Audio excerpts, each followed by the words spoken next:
As we start a Scratch project, it's really important to begin with naming your project. So we're going to name this one First Scratch Project.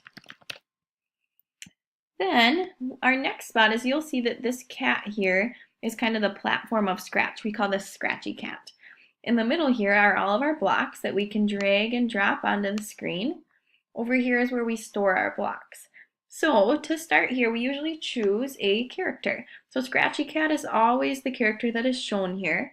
However, if you want to add another character, you can come down to this little elf-looking guy, and you'll see you have a ton of categories here of characters to choose. So I am just going to choose this polar bear here. Click it, and I'm going to hit OK.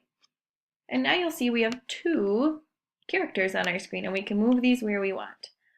Something important to note with your characters is if you come up here, you'll notice one of these buttons, if I hit grow and I click my sprite multiple times, it'll get bigger and bigger and bigger.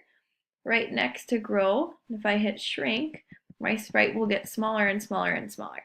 So these two are my sprites, or my characters that I have chosen for my project. You can add multiple sprites down here in this list by clicking the tool that we did to add the polar bear. The second thing you can notice is this background is white. If you want to make this background look nicer, you can come down here and you can hit new backdrop. It's got little mountains.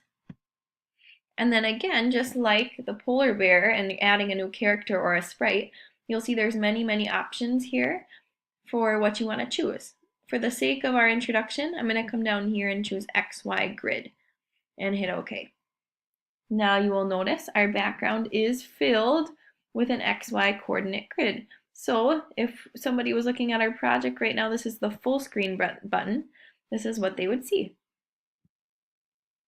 Now, once you have your characters chosen and a backdrop chosen, you are ready to move on to the All Blocks tutorial.